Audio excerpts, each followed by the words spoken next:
to the rest of the world, to the rest of the universe, the angels, and all 70 nations, Hashem dominates. Mashallah, Hashem is boss. They can't evoke within Hashem the desire and the pleasure to be king. Why? Because if you go a little deeper, we see even within ourselves, there's two levels of will. There's the surface, and then there's the inner. For example, a person wants to make money. In order to make money, if you want to make a lot of money, you have to build a business, which is fully engaging. And on the surface, that's all that I see. I see that a person has 100,000 workers. He's running an empire. And he has businesses all over the world. And he has ships and boats and planes and yachts and things happening. And he's running an international business. He's a multi-billionaire. What do I see? I see his external will. But what's his ultimate will? Why do I want? Why would a person, not sleep and not eat and completely fully engaged in making money? He doesn't have time to breathe. Because his ultimate goal is, his inner desire, he wants to be fabulously wealthy. He wants to be in the top of the Forbes 400. He wants to be the wealthiest person alive. He wants to be the top of his class. He wants to be the most successful person in his country. But his inner will, you don't necessarily see. That you don't see. That's not on the surface. What's visible, what you see on the surface, is the external. How to get there. How do I get what I want? I need this, I want this, I need a big company, and I need a lot of workers, and I need to develop and to grow and franchise. But what do I really want? That part you keep to yourself. That's private, that's intimate. I don't know what you really want. I don't know what's driving you, what's motivating you. That's on the inside. That remains quiet, that remains silent. I can't tell from the external what's really going on the inside. So too, you have the external will of Hashem. Hashem desired there should be a world, there should be a universe. And Hashem desired every detail of this world. He wants it all, the whole bureaucracy of existence and the whole multiplicity of existence and every down to the smallest detail. Everything Hashem desires.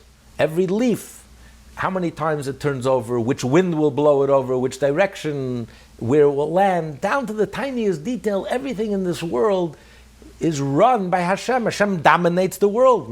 Hashem dominates everything. Hashem controls everything. And before the child is born, it's decreed already. It's already decided. It's already bashert. This one is going to be rich, and this one is going to be poor. And this one is going to be wise, and this one will be a fool. This one will be strong and courageous, and this one will be weak. It's all decided already, because Hashem runs the world. He controls the world. And that's his external will that he expressed. And he expresses everything that's going to happen and everything that needs to happen. But what's his internal will? What's the inner purpose? Why does Hashem want this whole universe? Why did he create this whole universe? What's it all about? That's hidden, that's concealed, that's intimate, that's private. That Hashem keeps to himself.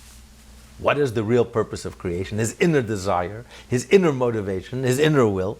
The inner desire, the inner motivation is because he wanted a Jew in this world to study Torah and to do mitzvahs. That's the whole purpose of creation. The very first word in the Torah, Bereshis, as Rashi says, tells us, Bereshis, Hashem created the world for one reason and one reason only, and this is the very foundation of creation, the very first word in the whole entire Torah. A Jew has to know that we are the chosen people, that God chose us. He gave us the Torah to us to learn Torah and do mitzvahs, and that's the whole reason he created the world. There is no other reason. That's the whole purpose. That's what it's all about. Yes, there are only 14 million Jews in the world. There are 8 billion people. But what is the whole purpose of creation? And what is the whole desire of creation? And there are infinite angels and dimensions and higher levels of consciousness. What is the whole purpose of the entire universe?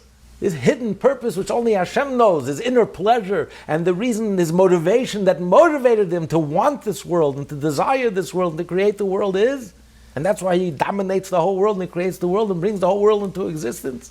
And at that level, you have no choice because Hashem dominates, and that's the external will, and that's revealed. And once it's revealed, you can't change it. It's basher, there's nothing you can do. But what is the purpose? Hashem wanted us, the Jew, to choose, to willingly choose Hashem as his king, to willingly choose to study Torah and to do mitzvahs, to willingly choose what? The essence of Hashem. Because within kingdom itself, you have the external aspect of being a king. The king controls the country. He's in charge. He's a leader. But that's only the external, the superficial part of being a king. To exercise your leadership. There are people who have leadership qualities. There are people who can lead animals. There are people who can lead the cows and horses. And there are people who can lead. So externally, being a king gives you an opportunity to exercise your leadership qualities. But there's something much deeper, internal, on kingship. And that's the real essence of being a king. The king himself is beyond being a leader. The king doesn't need to be a leader. The king is independent person. He's head and shoulders above his subjects. He's very happy being alone and left alone. But when the subjects willingly choose the king and coronate him and awaken within him a desire, they subject themselves to the king. And they want to connect to the king himself, not only to the external aspect of the king of exercising his leadership qualities, but they want to connect with the king himself, the essence of the king that transcends being a leader and a king. The king himself is so lofty, is so great. He's head and shoulders above the subjects. They want to connect to that part of the king, the essence of the king, the way he is alone, the way he transcends anything that's lower than him. So when they willingly have the wisdom to choose, to connect with the king himself, they awaken within him the willingness to connect with them. And this is the inner part of the king connecting with his subject. So who is the only one who can do that, who can awaken that desire within the king, within Hashem? That's the Jewish people. Because you have the world, Hashem creates the world, that's his external desire. And Hashem dominates the world, and he controls the world, and everything is bashert, and everything Hashem says right at the beginning, before you even right when you're born, it's already decided. You can't change it. You're going to grow up in Park Avenue, or you're going to grow up elsewhere. You're going to be rich, you're going to be poor, you're going to be strong, or you're going to be weak. You're going to be courageous, or you're going to be weak, powerful. Everything is these things are already decided. The external world is already shaped and formed. That you can't change. But what's the inner purpose? What's the whole purpose?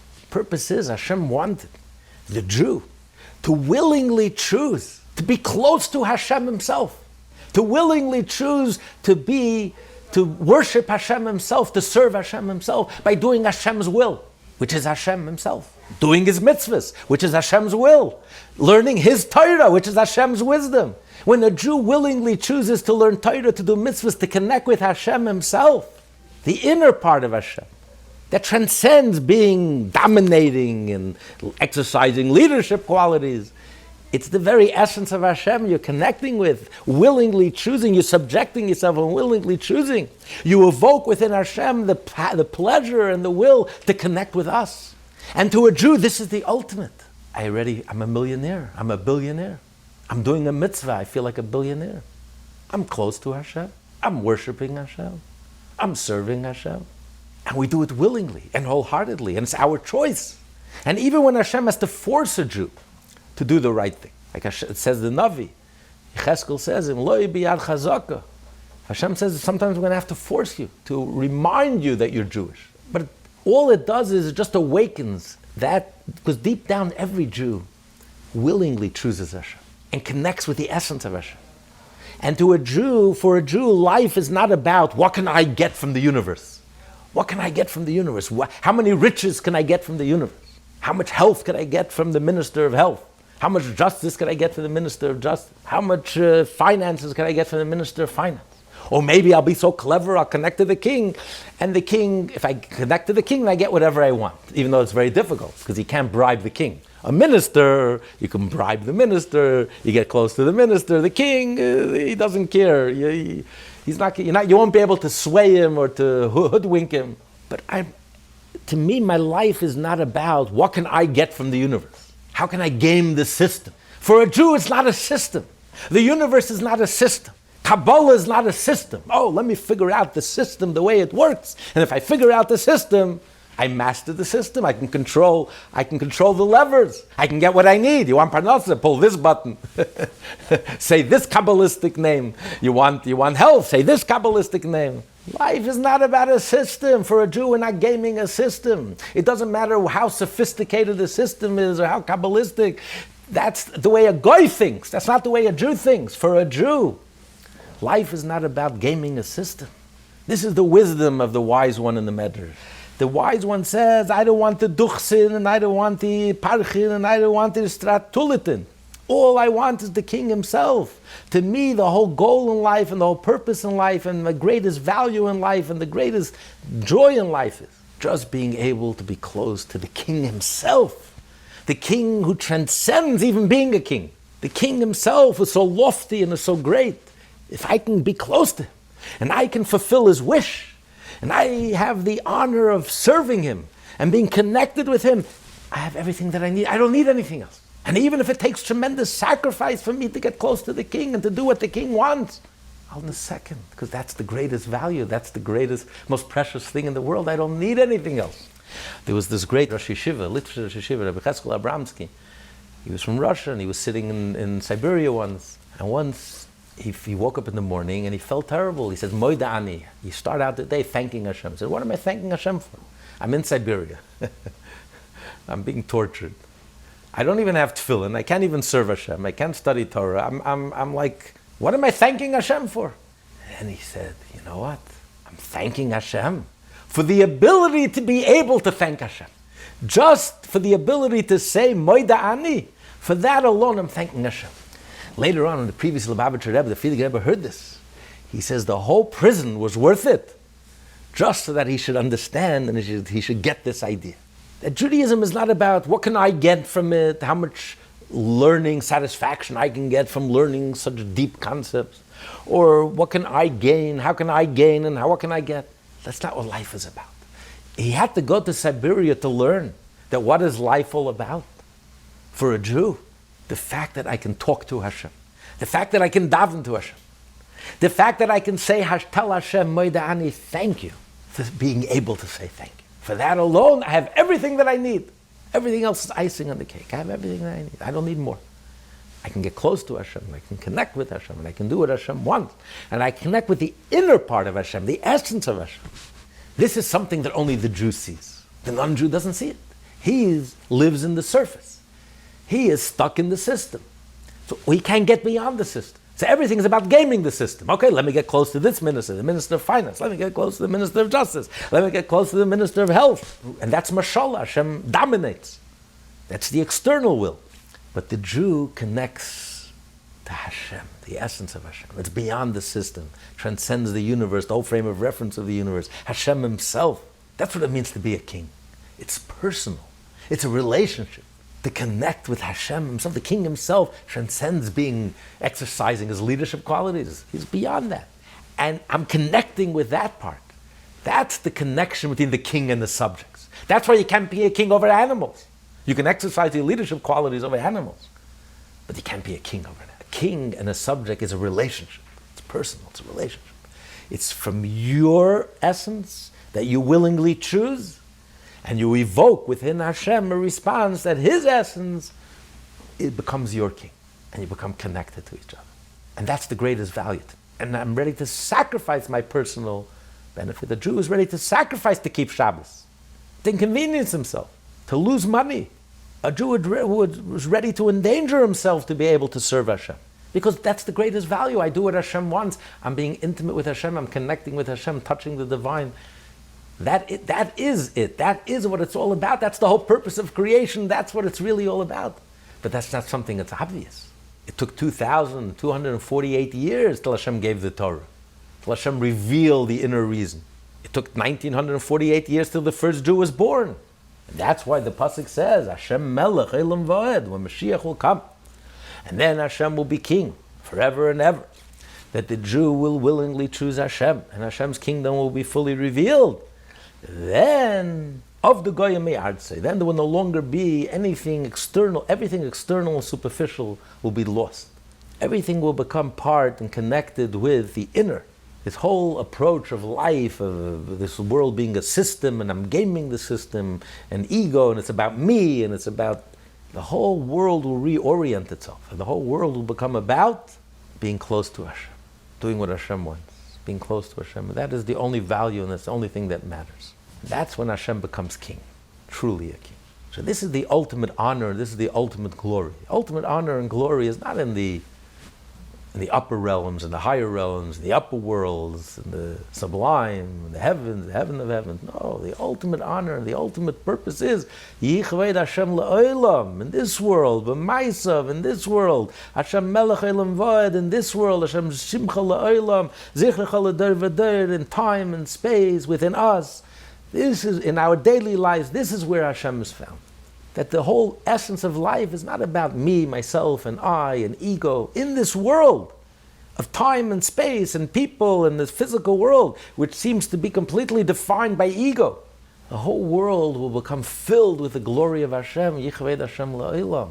That life is not about I, it's not about ego. It's about the ultimate value and the ultimate highest level we can reach. And that's my goal and ambition, and that's what I would care about, is the fact that I'm close to Hashem, and I'm able to say Moida Ani, to say thank you to Hashem, to speak to Hashem, and to do His mitzvahs, His will. That is the greatest value. Even if it means I have to sacrifice my personal benefit in order to do the will of Hashem. I'm in seventh heaven. In this world, I'm in seventh heaven. My Gan Eden is in this world. I can do a mitzvah. The souls in heaven are jealous of us here in this world. They can't light a Shabbos candle. They can't give a penny to tzedakah. They can't put on tefillin. They can't even wear a tzitzit. It's only in this world that we can do Hashem's will, do His mitzvah. It's only in this world that we can be so close to Hashem and coronate Him as King. Not the souls in heaven, only the Jews in this world, physical, in the body, in our daily lives, in this real world, concrete world, in 2023, on the Upper East Side. In this world, in this reality, we can crown Hashem as King of the universe. So Yehi Chevod Hashem le'olam. This is the thrust and the theme of this whole collection of verses. That to us, Hashem's reality is here and now. And it's me, and it's personal, and it's real. Hashem is not abstract, is not relegated to the heavens and the heaven of heavens. Hashem is real. He's here, He's everywhere. And ultimately, eventually, the godly sparks will be completely elevated. Not like today. It says today, the difference between the holiness and Klippa, because everything has its divine life. But now the Goyim, Rama Kol Goyim Hashem, they get their life force, the life energy from Ram, means Hashem is abstract to them. Hashem is transcendent to them. So they receive their energy from a very lofty level, which doesn't impact them, doesn't affect them. They don't internalize it. It's like the Talmud says that the thief prays to God, he should be successful. If you believe in God, obviously he believes in God. If you believe in God, how can you steal? Because it's very lofty. Yes, he believes in God, but it's vague, it's fuzzy, it's nebulous, so it has no impact, real impact on him. So to the Goyim, Rama Kol Goyim Hashem. Hashem is elevated. Hashem is in the heavens, in the heaven of heavens. It doesn't affect their behavior. It doesn't have an impact in their daily lives. It doesn't change their behavior. I believe in God, but it's so. It doesn't translate into their behavior because Hashem is above them. Why? Because ego is not a vessel for godliness.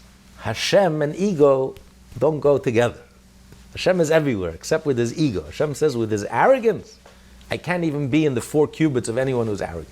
So ego is not a vessel for godliness. They can't receive godliness. They can't internalize godliness. It's lofty, it's above, vaguely, subconsciously. Yes, I know there's a God. But does it affect my daily life? Does it change my life? Does it help me lead a disciplined life? No. Versus holiness, which means egolessness, holiness is a vessel, could receive and absorb godliness, could receive God. And that's why we say in the Tehillim right after, when the Goyim says, Rama Kol Goyim Hashem al Shemaim Kvedu, we say, Mika Hashem Elokeinu. God is our God. We internalize God. He's my personal God. We internalize as God actually affects me personally, my day-to-day life, my day-to-day living. It affects my behavior. I lead a disciplined life, I lead a moral life, I lead an ethical life, and I lead a godly life and a wholesome life. It's not just abstract faith, vague faith, meditation. No, it actually affects my behavior, what I eat and how I behave, and how I treat my employer and how I treat my employees, and how I do business honestly. And I'm not like the ganef, the thief who prays to God he should be successful. I can't steal, everything has to be honest, etc. And that's why holiness, you have 10. But Kalipa has 11. Like the 11 ingredients in the Ketores that we learned about. Why 11? Because the purpose of the incense is to transform the negative energy. That's why one of the ingredients was myrrh, which is musk, which comes from a non-kosher animal. Because the purpose of the 11 is to elevate the negative energy, which is 11. The 11th is not kosher. So why 11? Holiness is 10 and not holiness is 11? And the answer is because 10 out of the 11, the godly spark has become so darkened and so diminished that it almost becomes like darkness itself. And therefore, those 10 encloses itself in the negative energy and becomes the life force of the negative energy. That's why he says, Malchutze Bakol Mashallah. Hashem dominates everything. He's found everything. He's found everywhere, even in the filth, even in the toilet, because Hashem's energy is found in everything. In order to give life, the energy has to become part of you. It has to engage and enclose, be fully engaged and fully enclosed. You can't get life from remote. Life fills you up with life and energy. All life comes from God, but the divine part of it is completely almost buried and submerged, and you can't even tell that there's any life there. But there's one ingredient, the 11th ingredient, which remains transcendent because it remains pure. And that's Levoina Zaka. One of the ingredients is Levoina Zaka. Levoina means white, Zaka, pure. In other words, the illumination, the godliness remains illuminated, but that remains 11, that remains transcendent, that remains lofty. That level cannot fully engage or enclose itself in the negative, in the negativity. It has to remain apart. So that's the 11th that gives energy and strength to the 10, but the 10 has been completely enclosed and engarbed in it's like junk food, right? Even junk food has to have some 1% of something real buried. If you read the ingredients, the 100th ingredients which you can't understand, which, our grandparents ate food that had one ingredient, 2 ingredients, 3 ingredients. He understood exactly what it is, a potato and a chicken. You read every package today, every package is 40, 50, 60 ingredients, so no one can understand what it means. But somewhere buried in there, and all the chemicals and all the junk and the garbage that they put in there, somewhere there's buried there, submerged 1% of real food there, somewhere hidden there. So the godly spark, is so hidden and so buried that the whole food is toxic and negative, and you don't sense godliness. All you sense is arrogance and ego and negativity and the opposite of wholesomeness, the opposite of genuineness, the opposite of goodness and kindness and humility. But you still have to have your energy from godliness, so there is a level that transcends, that remains higher above them, the Levaina Zaka, that remains pure. But that they can't absorb, and that they can't internalize. It remains above. Like the Ganev, who's aware of Hashem, vaguely, fuzzy. So Goyim also could be aware of Hashem, but it doesn't have an impact. They don't internalize it, they don't absorb it, it doesn't affect their impact, their daily life. Versus in holiness, you don't need 11.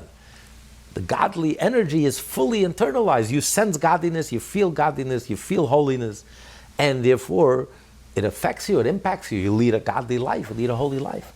And what's the purpose of this exile? What's the purpose of the godly spark entering and into everything, and even in the filth and in the... Because ultimately, when Mashiach will come, everything, all the sparks will be elevated, all the sparks will be released. Because then Hashem will remove the impurity from this world. And this whole world will become pure. Hashem melech elam vod of the goyim me'artzi. Then goyishkeit. And all that negativity and that whole orientation will be completely lost from this world. There will be one orientation, which is godliness and holiness and truth, which is the inner part of Hashem, which is that the purpose in life is not to game the system. It's not about me, myself, and I. The purpose in life is, and the ultimate purpose and the ultimate goal and the ultimate motivation in life will be Hashem Himself. The inner, not the external, not the surface, not the structure, not the system, but Hashem Himself, who personal, who transcends the system, the King Himself, who transcends even His ability to lead, Himself, who's head and shoulders above the subjects, to connect with Hashem Himself. That will be the greatest value. That will be the whole purpose of life. Every human being on earth will ask themselves, what's my mission in life? What can I do for Hashem? The Goyim, even the Goyim who will live and survive when Mashiach will come, will be elevated and their whole life will be motivated. What is my shlichus? What is my divine mission and purpose? Why does God need me? Why am I here? What's my goal? What's my role in life? How can I give Hashem what He needs? So everything will be reoriented. So Hashem will be king, Melech. And that's the whole purpose of creation. But who's the only one who can make Hashem Melech? Who's in touch and who's in tune with the inner part of Hashem? And who can willingly choose and connect? Who is that wise one who willingly chooses, who has the wisdom and to willingly choose not the external and the superficial, but to willingly choose the king himself, to be close to the king himself, to be able to say Moida'ani to the king himself, to be able to talk and to connect, and to be intimate with the king himself, to be close with the king himself, and to be able to serve the king himself, and that's the ultimate value, and that's all I care about. And I'm ready to sacrifice my own needs just to be able to fulfill the needs and the wants of Hashem, to do His mitzvahs, and to fulfill the code of Jewish law. This is a Jew. This is Yehi Chevod Hashem Le'elam. This is a Jew. This to us, this is the honor of Hashem. This is where the honor of Hashem is found, in this world. And it will be fully revealed in its full glory with the coming of Mashiach, as he concludes in the final verses. The Jews that were connected to Hashem on that level, the tzaddikim, created change even in the external. They have control. In other words, it says the servant of the king becomes like a king himself, is connected to the king. Why when a soldier goes by you stand up? You're not standing up for the soldier, you're standing up for who he represents. If you become a representative of Hashem in this world, the Jew is a representative of Hashem in this world, that's why they hate us. So when you are a representative of Hashem in this world and you're living as a representative of Hashem in this world, then Hashem gives you His powers. Moshe, Hashem gave him powers. He was able to do miracles and wonders.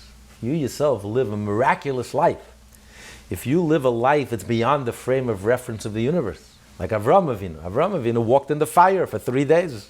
And it was like walking in the botanical gardens, because he himself lived a life that's beyond nature. If you live a life that's in the system and you're stuck in the nature and your own nature, and you never rise above nature, and your whole life is about, how can I game the system, what can I get? It's about I, then you're stuck. Then you have to play by the rules of nature. You're limited to the rules of nature. But if you yourself rise above your nature, and you connect with the inner, with the essence of Hashem Himself, who transcends the whole frame of reference of the universe, then nature, you're not limited by nature. As Chanina Medaisa says, whoever, the same one who said that oil will burn, will say that vinegar will burn. What difference does it make? You're not limited. So then you are a balabayit, and you have the power to change nature. All the miracles and wonders that Hashem does through the tzaddikim, the righteous ones. That reveals Hashem. It gives us a glimpse of Hashem. It gives us a glimpse that there's something beyond nature.